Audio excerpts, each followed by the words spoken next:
नमस्कार दोस्तों, मैं हूं दीपेंद्र सिंह राठौड़। स्वागत करता हूं आपका आपके अपने YouTube channel Krishna academy Ajmer पर। दोस्तों, आज मैं आपके सामने एक बहुत ही शानदार टॉपिक लेके आया हूं जो हमारे करंट अफेयर्स से संबंधित है, या आप बोल सकते हो कि हमारे जो अभी इंडिया से विवाद चल रहा है, जो हमारा एक बहुत ही अच्छा फ्रेंडली कंट्री थी, मित्र राष्ट्र जिसको आप बोल सकते हो नेपाल, उससे जो विवाद चल रहा है उसके ऊपर मैं आपके लिए आज एक वीडियो लेके आया हूँ। बेसिकली दोस्तों, हम इस वीडियो के अंदर जिन एस्पेक्ट्स की चर्चा करेंगे उन चीज़ों को लेंगे जो हमारे एग्जाम पॉइंट ऑफ व्यू से पूछी जाती है। दोस्तों, एक बात ध्यान रखना, ऐसे इश्यूज जो करंट में बहुत ज़्यादा आपके पास चल रहे हैं वो सारे के सारे एग्जाम्स के लिए बहुत इंपॉर्टेंट है। चाहे आप रीट ले लो, चाहे पटवार ले लो, या फिर आपके पास अभी कांस्टेबल का एग्जाम होगा, या फिर आप आरएस का एग्जाम देते हो तो आपके पास उसमें भी काफ़ी अच्छे क्वेश्चन पूछे आते हैं करंट अफेयर्स के। तो ये बहुत ही अच्छा एक आपके लिए टॉपिक बन सकता है, बड़ा इंटरेस्टिंग टॉपिक है, और एक आप बोल सकते हो हिंदी के अंदर बोलते हैं एक ज्वलंतशील मुद्दा वो अभी चल रहा है। एक ऐसी कंट्री जो हमारे सदैव से आपके पास, आप शुरू से ले लो, प्राचीन काल से ले लो, जब से आपके पास, मतलब प्राचीन काल का कहने का मतलब है हमारी जब फ्रीडम नहीं हुई थी उससे पहले से बहुत अच्छा दोस्त है हमारा। और उस कंट्री ने आपके पास ऐसा क्या हो गया कि अचानक ही भारत के खिलाफ एक तरीके से खुला मोर्चा खोल दिया, तो उसकी आज चर्चा करेंगे। बेसिकली ये जो सारा विवाद है वो एक नक्शे पे आधारित है, एक मैप पे आधारित है, और उस मैप के अंदर एक वर्ड है काला पानी। और इस काला पानी विवाद ये क्या है, इसकी डिटेल चर्चा आज हम करेंगे और देखेंगे कि हमारे एग्जाम पॉइंट ऑफ व्यू से ये क्या इंपॉर्टेंस है, इसकी क्या क्या करंट अफेयर्स आपसे पूछे आ सकते हैं, प्लस आखिर ये काला पानी विवाद है क्या। क्योंकि आप इस देश के नागरिक हो तो आपको पता रहना चाहिए कि क्या क्या विवाद अभी चल रहे हैं, ताकि अपन करंट से रूबरू हो सके और हमारे एग्जाम में हमारे को हेल्प मिल सके। तो दोस्तों, मैं 4 से 5 पॉइंट के अंदर इस करंट अफेयर के इस टॉपिक को अच्छे से लूंगा, जिसके अंदर आपको सारी इसकी, सबसे पहले तो ये क्यों विवाद उठा, इसकी हिस्ट्री क्या है, क्या इसके इंपॉर्टेंस है, और क्यों आज तक ये विवाद नहीं उठा और अब उठ रहा है, और आखिर इस विवाद को उठाने में चाइना की क्या भूमिका है, उसकी चर्चा अपन करेंगे। तो दोस्तों, स्टार्ट करते हैं हमारी वीडियो जो है काला पानी विवाद, या जिसको अपन बोल सकते हैं भारत नेपाल का विवाद। स्टार्ट करते हैं दोस्तों। तो सबसे पहले दोस्तों इसके शुरुआत के बारे में देखते हैं। ये आपके पास शुरुआत के बारे में देखते हैं कि आखिर इस विवाद की शुरुआत कहाँ हुई। तो दोस्तों, अक्टूबर 2019 में, वापस मेरी बात ध्यान से सुनना आप, ये डेट्स आप याद रखना क्योंकि एग्जाम में आपसे पूछी जा सकती है। आपके पास अक्टूबर 2019, 31 अक्टूबर 2019 को J&K, भारत ने क्या किया, जम्मू कश्मीर और आपके पास जो लद्दाख था उन दोनों को आपके पास अलग अलग करके केंद्र शासित प्रदेश बना दिया। ठीक है दोस्तों, अलग से केंद्र शासित प्रदेश बना दिया दोनों को। किसको दोस्तों, J&K, और आपके पास किसको, लद्दाख को बना दिया। यूटी बनाने का मतलब क्या है, यूनियन टेरिटरी। यूनियन टेरिटरी का मतलब होता है केंद्र शासित प्रदेश। तो 31 अक्टूबर 2019 को भारत सरकार ने, जैसे कि आपने सुना होगा कि भाई 370 धारा भी खत्म करी है, विशेष अधिकार खत्म कर दिया जम्मू कश्मीर का, तो उसको हटा के आपके पास क्या किया, जम्मू कश्मीर और लद्दाख पहले एक ही भाग थे, इन दोनों को अलग अलग करके आपके पास क्या बना दिया, इनको केंद्र शासित प्रदेश बना दिया अलग अलग। ठीक है दोस्तों, यहां तक बात सही थी। ये विरोध किया तो जम्मू कश्मीर वालों ने किया, लोग जो वहां के लोकल थे, या पाकिस्तान का काफी इंटरेस्ट रहता है जम्मू कश्मीर में, तो उन्होंने विरोध किया इस चीज का। लेकिन नेपाल, चाइना का इस पर कोई विरोध नहीं था। ठीक है दोस्तों, और इसके बाद यहां तक सब ठीक चल रहा था, कोई दिक्कत नहीं है। जम्मू कश्मीर को कंट्रोल भी कर लिया था हमारी गवर्नमेंट ने और हमारी मिलिट्री ने, आर्म फोर्सेज ने। लेकिन क्या हुआ, आग लगना शुरू हुई आपके पास 2 नवंबर 2019 को।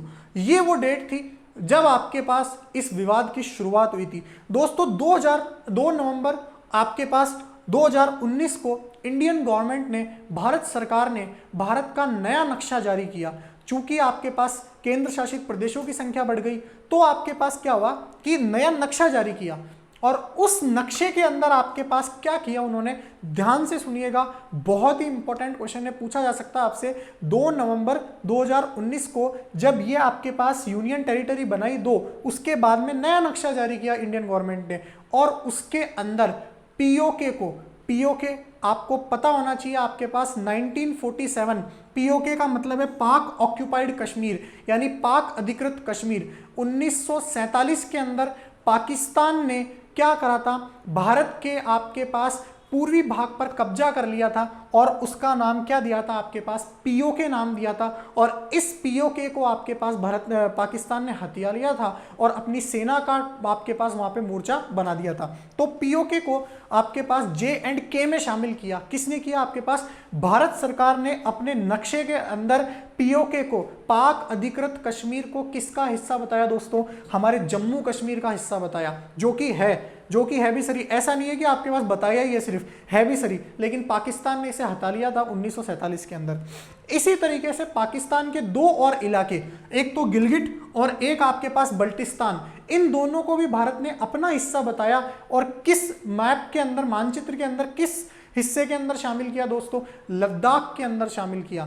तो ये आपके पास 2 नवंबर 2019 को जो भारत सरकार ने नक्शा जारी किया था, उस नक्शे के अंदर दोस्तों क्या करा, उस नक्शे के अंदर उन्होंने पीओके को आपके पास J&K में शामिल किया और आपके पास गिलगिट बल्टिस्तान को लद्दाख में शामिल किया। ये बात हुई थी आपके पास 2 नवंबर को। अब यहां तक भी कोई दिक्कत नहीं, क्योंकि ये सारा काम पाकिस्तान से रिलेटेड था। तो जो आपके पास लगनी थी वो सब पाकिस्तान की तरफ से हवाएं लगनी थी। पाकिस्तान ने खूब विरोध किया इसका अपने टीवी चैनल्स पे, डिप्लोमेटिक लेवल पे, क्योंकि भारत अपने मानचित्र के अंदर हमारे हिस्से को अपना बता रहा है, ठीक है। लेकिन वो है भी सही हमारा, तो विरोध भी किया, तो इसका कोई फर्क नहीं पड़ा। लेकिन दोस्तों आज 6 नवंबर को एक घटना हुई। 2 नवंबर को नक्शा जारी हुआ, 6 नवंबर को आपके पास नेपाल के डिफेंस मिनिस्टर ने, रक्षा मंत्रालय ने आपके पास इस नक्शे के ऊपर आपत्ति जताई। अब पहली बार नेपाल देश ने भारत के सामने एक आपके पास अपनी आवाज बुलंद करी। किस तारीख को? आपके पास 6 नवंबर 2019 को। 6 नवंबर 2019 को आपके पास नेपाल ने क्या किया?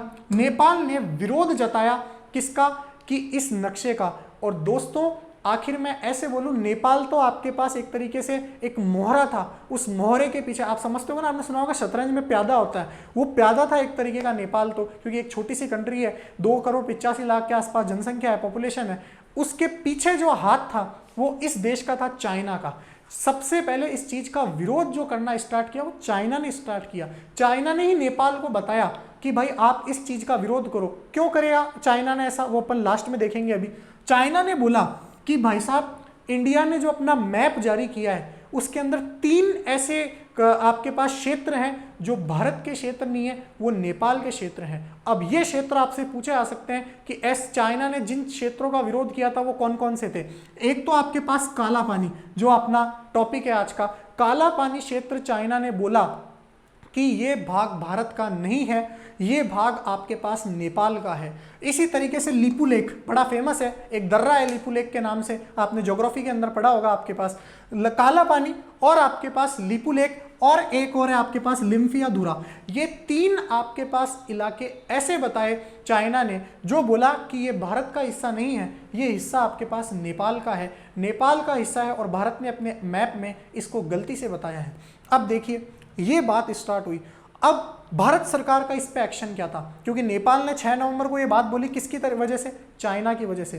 तो इंडियन गवर्नमेंट ने इसके ऊपर जवाब दिया कि भाई साहब, हम अपना नक्शा पिछले कई सालों से जारी कर रहे हैं, उस हर नक्शे के अंदर हमारा यही सिस्टम है, यही तीनों हमारे नक्शे में शामिल है। हमने जो सिर्फ चेंज किया वो 2 चेंज करे हैं, एक तो पीओके को भारत में शामिल किया जम्मू एंड कश्मीर में, और एक गिलगिट बल्टिस्तान को आपके पास लद्दाख में शामिल किया है। इनसे हमारा कोई लेना देना नहीं है, ये तो हमारे इलाके हैं, ये तो हम करेंगे। हमने चेंज सिर्फ 2 जगह किया है। अब नेपाल बोले नहीं, ये इस बार जो आपने मैप में ये बताया है ये गलत है। अब इस बात का देखिए, एक ऐसे समझते हैं ना अपने, एक देसी भाषा में एक कहावत कहते हैं कि जैसे फालतू के अंदर उड़ते हुए तीर लेना। उड़ते हुए तीर का मतलब क्या? भाई साहब, इतने सालों से नक्शा जारी हो रहा है, काला पानी इतने सालों तक भी आपके पास इंडिया में ही था, लिपू लेक भी इंडिया में ही था, और लिम्फियाधुरा भी इंडिया के नक्शे में ही था। आखिर अब जाके नेपाल को ये क्यों जगा? इसका आंसर भी मैं आपको दूंगा, जो जो आपके दिमाग में क्वेश्चन आएंगे सारे आंसर है हमारे पास। अभी सिर्फ आपको ध्यान रखना है, एक तो विवाद की शुरुआत कहाँ से हुई? उस मैप की वजह से। उस मैप में जो आपके पास काला पानी और इनको दर्शाया गया उसकी वजह से, ठीक है। और इसका सबसे पहले विरोध किसने किया? आपके पास विरोध करने वाला था चाइना। चाइना ने बोला कि ये आपके पास किसके इलाके, नेपाल के। चाइना का इसमें कोई नहीं है, इन तीनों में से एक भी इलाका चाइना का नहीं है, आप समझ लेना। लेकिन क्यों विरोध किया वो अपन आगे देखेंगे, अभी चाइना का क्या इंटरेस्ट था इसमें। तो आपको मेरे हिसाब से 2 पॉइंट समझ में आ गए होंगे। एक तो विरोध की शुरुआत कब हुई, आखिर ये मामला बढ़ा कैसे, विवाद की शुरुआत, और ये विरोध किसने किया। ठीक है दोस्तों, ये 2 पॉइंट समझ में आ गए। अब अपन तीसरे पॉइंट की तरफ बढ़ते हैं दोस्तों, कि तीसरा पॉइंट क्या था। तो दोस्तों तीसरे पॉइंट की तरफ अपन बढ़ते हैं। तीसरा पॉइंट आपके पास ये है कि इस विवाद का जो आपके पास मत थे वो क्या थे। ये जो विवाद था, ये मत, आखिर नेपाल ने 6 नवंबर को ये विरोध किया काला पानी के लिए, तो उसने क्या मत दिए कि भाई क्या है काला पानी। बेसिकली जो विवाद था ना वो काला पानी के लिए था। तो नेपाल ने क्या बोला कि काला पानी किसका हिस्सा है। तो दोस्तों इसके ऊपर 2 मत हैं। भारत ने इसके जवाब में कहा सबसे पहले कि काला पानी जो है, भारत ने बोला उत्तराखंड के अंदर आता है। दोस्तों कहाँ आता है, भारत ने बोला काला पानी उत्तराखंड के पिथौरागढ़ जिले के अंदर आता है। तो भारत का कहना था कि जो काला पानी है वो पिथौरागढ़ जिले उत्तराखंड के अंदर आता है, और तहसील का नाम था आपके पास धारचूला तहसील। तो भारत का ये कहना था कि ये जो काला पानी इलाका है ये हमारे भारत का भाग है, और ये कहाँ आता है, उत्तराखंड के पिथौरागढ़ जिले के धारचूला तहसील के अंदर। ये भारत का मत था। लेकिन नेपाल बोले नहीं, ये जो काला पानी है ये हमारे देश का भाग है, और हमारे देश के धारचूला जो जिला है उस धारचूला जिले का भाग है आपके पास कौन, आपके पास ये काला पानी। तो काला पानी जो आपके पास इलाका है वो नेपाल ने किस जिले का बताया, धारचूला जिले का बताया खुद का। तो ये 3 पॉइंट मैंने आपको बताए हैं। विवाद की शुरुआत, किसने विरोध किया, और विरोध के मत क्या थे, नेपाल का क्या कहना था, और उसके जवाब में इंडिया का क्या कहना था। अब आपके पास दोस्तों आगे आते हैं कि आखिर ये काला पानी हो रहा है, ये काला पानी है क्या। बेसिकली एक चीज़ तो आप ध्यान रखना, काला पानी के नाम से इंडिया में 2 जगह है। एक तो आपके पास काला पानी सेक्युलर जेल है जो आपके पास अंडमान निकोबार के अंदर है, जिसको अपन आपके सेक्युलर जेल है वो, जिसके अंदर वीर सावरकर को सजा दी गई थी 5 साल की काले पानी की सजा। बहुत ही टफ जेल है। इसके अंदर भी आपके लिए एक इंटरेस्टिंग टॉपिक है, कभी आपको बताएंगे इसके बारे में भी। तो ये काला पानी अलग है, ये एक इलाका है। काला पानी अपन देखते हैं क्या। देखिए दोस्तों इसका इतिहास समझते हैं पहले, ये काला पानी है क्या, कहाँ से इस विवाद की स्टार्टिंग थी। तो दोस्तों अगर मैं इतिहास की बात करूं तो अंग्रेजी सेना ने जो आपके पास ब्रिटिश इंडिया की, जो इंडिया के ऊपर राज किया था, आपने सुना होगा ईस्ट इंडिया कंपनी ने किया था, तो उसकी सेना को अपन ब्रिटिश इंडिया आर्मी बोलते थे। उसकी जो आर्मी होती थी ब्रिटिश इंडिया आर्मी। तो अंग्रेजी सेना जो थी आपके पास, उन्होंने नेपाल के गोरखाओं पे क्या कर दिया दोस्तों, आक्रमण कर दिया। यानी नेपाल पे पहले गोरखाओं का अधिकार था, और आपने सुना भी होगा गोरखा, नेपाल के अंदर गोरखा होते हैं जिनके नाम से हमारे इंडियन आर्मी में रेजिमेंट भी है, गोरखा रेजिमेंट, ठीक है ना। काफ़ी खूंखार रेजिमेंट है और बहुत ही अच्छी वीरों की रेजिमेंट मानी जाती है। तो अंग्रेजी सेना ने नेपाल से गोरखाओं का अधिकार मिटाने के लिए सन 1815 में उनके ऊपर क्या कर दिया दोस्तों, आक्रमण कर दिया। क्योंकि ईस्ट इंडिया कंपनी का काम ही क्या था, अपने व्यापार का विस्तार करना। तो उनको तो नए नए इलाके चाहिए थे छोटे छोटे, तो उन्होंने नेपाल को इसके लिए चुना, और नेपाल के ऊपर आपके पास दोस्तों क्या कर लिया, अधिकार कर लिया 1815 में गोरखाओं पर आक्रमण करके। अब दोस्तों क्या हुआ कि गोरखा घबरा गए अचानक से। एक्चुअली उनकी छोटी सी सेना और ब्रिटिश इंडिया आर्मी की बहुत बड़ी सेना थी। तो फिर बड़े बड़े जो लेवल के अधिकारी थे नेपाल से भी, गोरखाओं से भी, और ईस्ट इंडिया कंपनी से भी, तो इन्होंने क्या किया, बिहार के चंपारण इलाके में 28 नवंबर 2015 को बिहार के चंपारण इलाके के अंदर दोस्तों संगोली नामक स्थान है, बिहार के चंपारण जिले में संगोली नामक स्थान है, वहां पे अंग्रेज और गोरखाओं की क्या हो गई दोस्तों, संधि हो गई। मतलब दोनों के उच्च पदाधिकारियों ने बिहार के चंपारण जिले के अंदर 28 नवंबर 1815 को संगोली नामक स्थान पर दोनों ने आपस में, उच्च पदाधिकारी जो थे ब्रिटिश इंडिया कंपनी के और गोरखाओं के, उन्होंने आपस में संधि कर ली कि आप आक्रमण करोगे, युद्ध लड़ोगे, आपने इतना तो हमारा नुकसान कर ही दिया है, इससे अच्छा अगर बातचीत से वार्ता संभल सकती है तो आप हमें बताएं, हम क्या कर सकते हैं आपके लिए। तो दोस्तों ब्रिटिश इंडिया कंपनी ने आपके पास क्या करा, संगोली की संधि कर ली। बहुत ही इंपॉर्टेंट क्वेश्चन है ये संगोली की संधि इस काला पानी के लिए बहुत ज़्यादा इंपॉर्टेंट है, सबसे ज़्यादा पूछे आने वाला क्वेश्चन है। अगर आपके यहाँ से क्वेश्चन आएगा करंट अफेयर्स में तो ये क्वेश्चन आने की प्रबल संभावना है कि काला पानी का विवाद इतिहास में मिटाने के लिए किस संधि का उपयोग किया गया था, संगोली की संधि। और बेसिकली आज तक भी यही संधि वैलिड है, संगोली की संधि। तो ब्रिटिश इंडिया कंपनी ने संगोली की संधि करी, और इस संधि के अंतर्गत नेपाल के गोरखाओं को क्या आदेश दिया, या नेपाल के नरेश को क्या आदेश दिया, क्या आप ये शर्तें रखो हमारी। कौन सी शर्तें थी संगोली की संधि में? सबसे पहली, नेपाल को अपना 1/3 हिस्सा, पूरा नेपाल का 1/3 हिस्सा किसको देना था? आपके पास आप ब्रिटिश इंडिया कंपनी को देना था। यानी आपके पास ईस्ट इंडिया जो कंपनी थी उसको नेपाल को अपना 1/3 हिस्सा देना था। और उस 1/3 हिस्से में कौन कौन से थे? जो आज हमारा सिक्किम वाला पार्ट है इंडिया का, जो इंडिया का सिक्किम वाला पार्ट है, basically east India company India की थी क्योंकि ब्रिटेन वालों का राज था अंग्रेजों का, तो वो अंग्रेजों की कंपनी थी इंडिया के ऊपर। तो पूर्व से यानी ईस्ट डायरेक्शन से नेपाल से सिक्किम को अलग करके किस में शामिल कर लिया उन्होंने? भारत के अंदर शामिल कर लिया। किसका काम था ये? अंग्रेजी सेना का काम था, ईस्ट इंडिया कंपनी का। तो नेपाल के 1/3 हिस्से में से ईस्ट में से क्या निकाला? सिक्किम निकाला। पश्चिम में बहुत इंपॉर्टेंट कुमाऊं और गढ़वाल जो कि आपके पास उत्तराखंड के इलाके हैं, उन दोनों को किस में शामिल किया गया दोस्तों? उनको इंडिया में शामिल किया गया ईस्ट इंडिया कंपनी के द्वारा। उसके बाद दक्षिण में तराई वाला जो इलाका है उसको भी आपके पास इस संगोली की संधि के अनुसार किस में शामिल किया गया? इंडिया में शामिल किया गया। तो दोस्तों ये आपके पास संगोली की संधि थी। इस संगोली की संधि में क्या था मेन? नेपाल को अपना 1/3 हिस्सा किसको देना था दोस्तों? इंडिया को देना था, यानी ईस्ट इंडिया कंपनी को देना था, ब्रिटिश सेना को देना था। उन्होंने जो आक्रमण किया था वो संगोली की संधि जो वापस हुई थी उसमें ये 3 शर्तें थी। और ये तीनों शर्तें नेपाल के जो राजा नरेश थे, नेपाल के गोरखा, तो आपके पास जो गोरखा की सेना थी वो मान गई थी इसके बारे में। लेकिन दोस्तों क्या हुआ कि नेपाल का जो नरेश था, पहले वहाँ पे नेपाल में राजाओं का राज चलता था, अभी भी आपके पास डेमोक्रेटिक पूरी तरीके से नहीं है। तो नेपाल के अंदर क्या हुआ? नेपाल के जो नरेश थे उन्होंने इस संधि को मानने से क्या कर दिया दोस्तों? इनकार कर दिया कि हम इस संगोली की संधि को नहीं मानेंगे, हम ये 3 इलाके ब्रिटिश इंडिया कंपनी को यानी अंग्रेजों को नहीं देंगे। तो फिर क्या करा दोस्तों? अंग्रेजों ने फरवरी 1816 के अंदर फरवरी 1816 के अंदर क्या करा दोस्तों? ब्रिटिश इंडिया कंपनी ने गोरखाओं पर आक्रमण कर दिया और गोरखा इस युद्ध के अंदर हार गए और अंत में उनको समर्पण करने के अलावा और कोई चारा नहीं रहा। तो नेपाल नरेश ने और पूरे गोरखाओं ने इस संधि को मान लिया और 1816 के अंदर ही आपके पास इस संधि को गोरखाओं ने मान लिया। तो संगोली की संधि को आखिर मान लिया गया, तीनों शर्तें पूरी कर दी गई। पूर्व से सिक्किम और आपके पास कुमाऊं और गढ़वाल उत्तराखंड से, और दक्षिण से आपके पास तराई नामक इलाके को किसको दे दिया गया? अंग्रेजी सेना को अपने अधिकार में ले लिया गया और इंडिया में शामिल कर लिया गया। तो ये संगोली की संधि थी जो काला पानी से संबंधित थी। तो बेसिकली अब देखिए दोस्तों, इन तीनों को दे दिया गया। अब इस संगोली की संधि में अभी तक कहीं पे काला पानी का जिक्र है क्या दोस्तों? नहीं है काला पानी का जिक्र, लेकिन अब आएगा दोस्तों। इस संगोली की संधि के अंदर काला पानी वाला इलाका भी था, और वो क्या था दोस्तों? देखिएगा मेरी बात, इसी संधि के अंदर, इस संधि के अंदर क्या हुआ दोस्तों?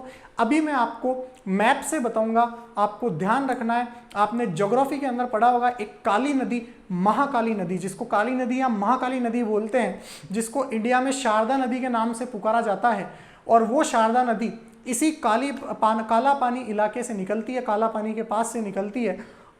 तो इस आपके पास संगोली की संधि के अंदर ये 3 शर्तें तो थी, उसके साथ में ये एक शर्त और थी कि भाई साहब काली नदी जहाँ से निकलती है यानी शारदा नदी जहाँ से निकलती है उसके पश्चिम वाला भाग यानी काला पानी वाला भाग नेपाल के राजा को, ब्रिटिश सरकार को देना पड़ेगा। और नेपाल के राजा ने ये बात मान ली। वो 3 शर्तें तो थी ही, लेकिन ये मेन शर्तें थी, ये मेन शर्तें जिसका आज विवाद चल रहा है। तो जो काला पानी वाला विवाद चल रहा है वो आपके पास इस शर्त के कारण हुआ था।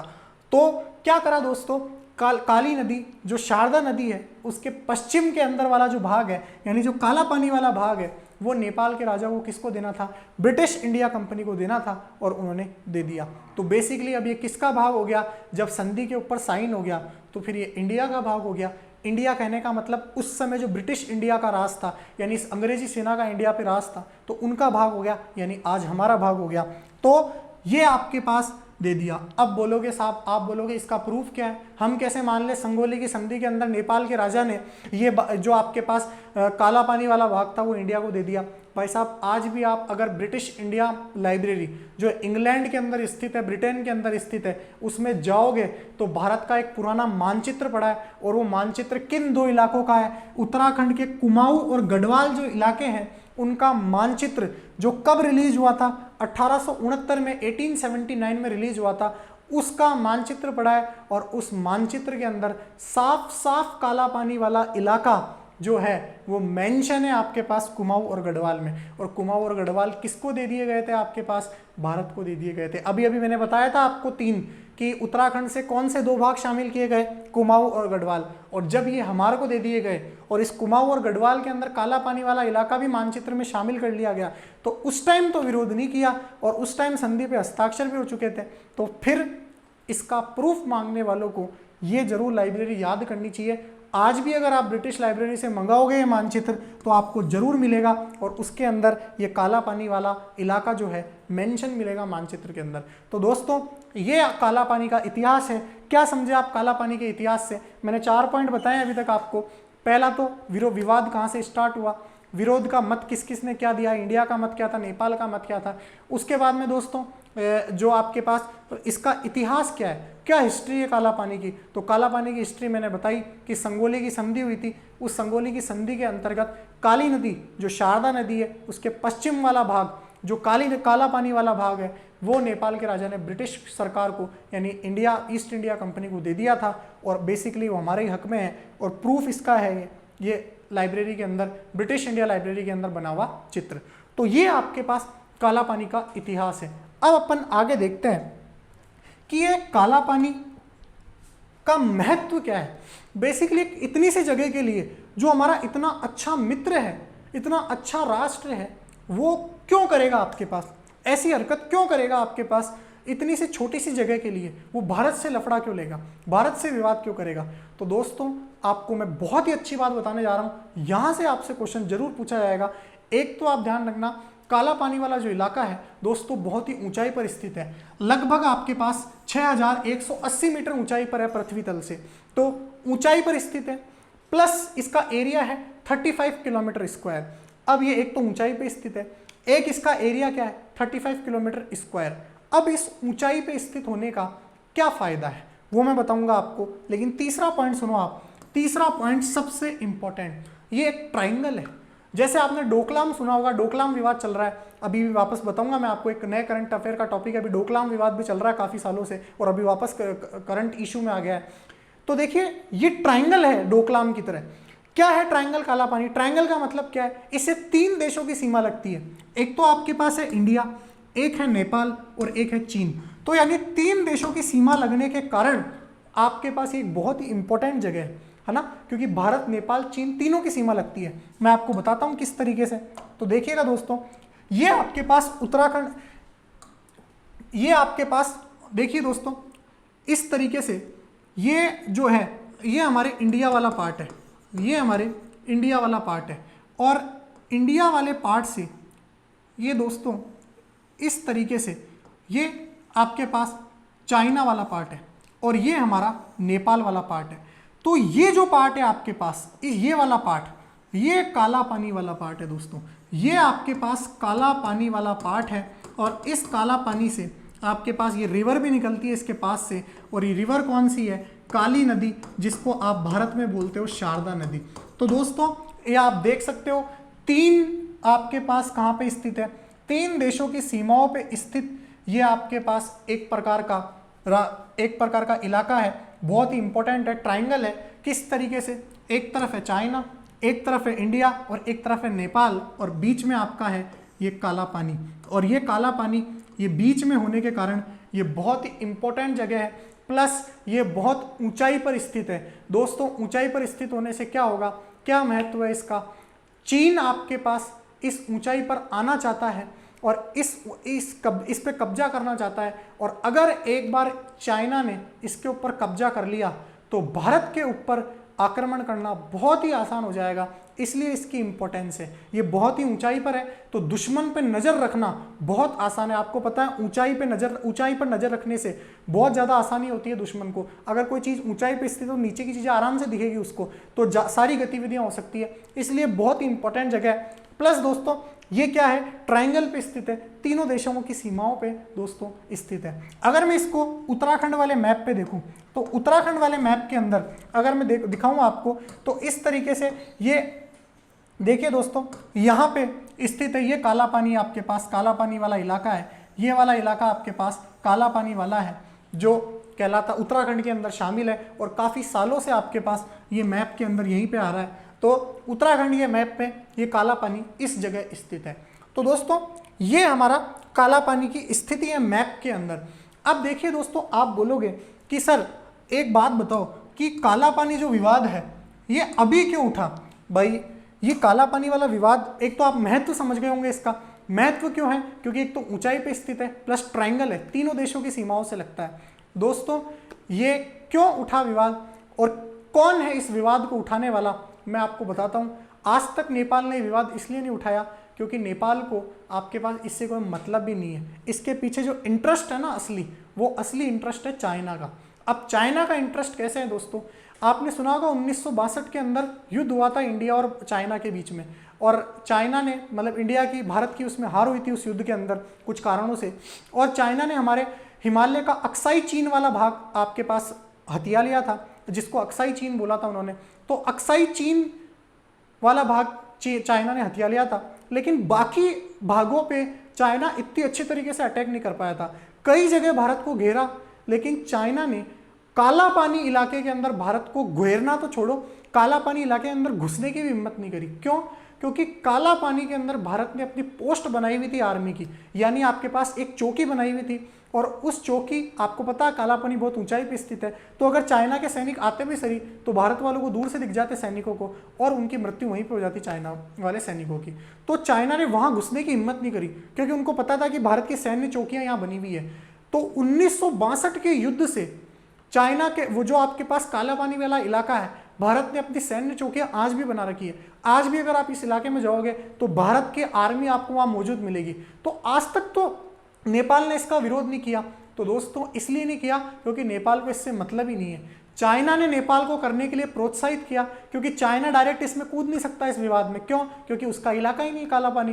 तो चाइना ने नेपाल को लालच देके अपनी ट्रेड का यानी अपने व्यापार संबंधों का लालच देके कि आपके हम ज़्यादा इन्वेस्ट कराएंगे, या और कुछ भी लालच देके, डिप्लोमेटिक लालच देके, और नेपाल को कहा कि आप विरोध करो, हम आपके साथ हैं। क्यों, क्योंकि एक चीज़ ध्यान रखना, अगर काला पानी वाला इलाका नेपाल के पास आ जाता है तो चाइना को नेपाल से लेना बहुत आसान होगा, ठीक है ना, क्योंकि इंडिया का तो बाल भी बाका नहीं बाका कर सकता चाइना, ठीक है ना, इंडिया से भिड़ने की हिम्मत नहीं है, लेकिन नेपाल से आसानी से हथिया सकता है, कुछ भी अपनी सैन्य चौकी वहाँ पे तैनात कर सकता है। और अगर एक बार सेना वहाँ पे चाइना ने अपनी तैनात कर दी तो उत्तराखंड के रास्ते भारत में घुसना बहुत बहुत ज़्यादा आसान हो जाएगा, और हमारे देश की इंटरनल सिक्योरिटी को बहुत ज़्यादा खतरा हो जाएगा। तो चाइना का सबसे बड़ा इंटरेस्ट यही है, इसीलिए वो लगातार सीमा के ऊपर LAC line of actual control पे इसीलिए हरकतें कर रहा है, और नेपाल से भी इसीलिए आपके पास इस काला पानी वाले विवाद को उठाने के लिए मजबूर कर रहा है। दोस्तों भारत ने अभी तक सैन्य चौकियाँ बना रखी है, अभी तक नेपाल ने आज तक इसका विरोध नहीं किया था, लेकिन नेपाल का ये कहना है कि हमने भी 1961 के अंदर मतगणना कराई थी, और मतगणना जब कराई थी काला पानी में तो भारत ने भी आपके पास कोई विरोध नहीं किया था, क्योंकि मतगणना किसके अंदर कराई जाती है, खुद के इलाकों में कराई जाती है। तो बोले भारत ने भी तो विरोध नहीं किया, तो ये हमारा ही इलाका है। लेकिन दोस्तों हो सकता है कि भारत की गवर्नमेंट ने इतना ध्यान नहीं दिया हुआ, क्योंकि हमारे को कोई खतरा नहीं था इस देश से। नेपाल से हमारा सदैव मित्र राष्ट्र रहा है, तो आज तक कोई खतरा नहीं रहा। लेकिन काला पानी वाला जो इलाका है वो इंडिया का ही है, नेपाल का अलग मत है इसके ऊपर, आज तक कभी विवाद नहीं किया हो, लेकिन चाइना के कहने पे आज विवाद कर रहा है नेपाल। और जो हमारे नेपाल और इंडिया के बहुत अच्छे रिश्ते हैं उनके भी एक ऊपर, उनकी भी साख पर एक आप बहुत बड़ी से धब्बा लग चुका है अभी, क्योंकि आपको पता होगा नेपाल की रेजिमेंट, गोरखा रेजिमेंट भी हमारे इंडियन आर्मी की एक बहुत ही अच्छी रेजिमेंट है, जो एक बहादुरों की मिसाल दी जाती है गोरखाओं की। तो भारत और नेपाल के जो अच्छे संबंध हैं उनको खराब करने का एक प्रयास चल रहा है चाइना के द्वारा। तो ये पूरा विवाद है काला पानी को, काला पानी की हिस्ट्री, काला पानी का महत्व क्या है, काला पानी पे आज तक विवाद क्यों नहीं हुआ, अब कौन कराने में सहायता कर रहा है इसमें, और काला पानी आपके पास क्यों इतनी इंपॉर्टेंट जगह है, कहाँ से इसकी शुरुआत हुई थी, कैसे एक नक्शे के आने से काला पानी विवाद उठा, इस सब की चर्चा मैंने आज की वीडियो में करी है दोस्तों बहुत ही अच्छा टॉपिक है करंट अफेयर्स का, आपसे क्वेश्चन पूछे आने की प्रबल संभावना है। अगर आपको ये वीडियो पसंद आई हो, इसे ज़्यादा से ज़्यादा फैलाइएगा। एक हमारे पेट्रोइज्म का यानी हमारी देशभक्ति का भी सवाल है, आप सभी से भी रिक्वेस्ट है, आपके आसपास भी कोई नेपाली हो, अभी जैसे इंडिया के अंदर एक हैट तरीके से चल गया है, हालांकि नेपाल के अंदर भी हो चुका है, नेपाल के भी कई डिप्लोमेट्स और स्टूडेंट जो है सड़क पर उतर चुके हैं इंडिया के खिलाफ, इंडिया के विरोधी नारे चल रहे हैं। यूट्यूब के ऊपर, इंस्टाग्राम के अंदर, फेसबुक के ऊपर रोज आप वीडियो देखते होंगे, नेपाली जो स्टूडेंट्स हैं वो इंडिया के लिए बहुत गलत गलत वर्ड्स का यूज़ करते हैं, लेकिन हमें ऐसा नहीं करना है, ना कोई वीडियो बनानी है नेपालियों के विरुद्ध, क्योंकि आपको पता होना चाहिए हमारा एक बहुत ही अच्छा मित्र राष्ट्र है, और अगर कोई ऐसा करता भी है तो आपको उसे रोकना है, और इस वीडियो को आपको ज़्यादा से ज़्यादा शेयर करना है, क्योंकि ये हमारे करंट अफेयर से रिलेटेड बहुत एक अच्छा मुद्दा है और आपके किसी भी एग्जाम में आने के लिए बहुत ज़्यादा इंपॉर्टेंट है। तो मैंने सोचा क्यों ना आज इस वीडियो पे चर्चा की जाए इस टॉपिक के ऊपर। ऐसे ही कुछ इंटरेस्टिंग टॉपिक आपके लिए और भी, जैसे डोकलाम विवाद चल रहा है अभी इंडिया चाइना का LAC के ऊपर, लाइन ऑफ एक्चुअल कंट्रोल पे, तो जो डिफेंस से रिलेटेड और भी टॉपिक होंगे मैं आपको लाने के लिए प्रयास करूंगा अच्छे से अच्छे कंटेंट के साथ जो आपसे पूछे आ सकते हैं। तो दोस्तों उम्मीद करता हूँ आपको वीडियो पसंद आई होगी। आज के लिए इतना ही, धन्यवाद।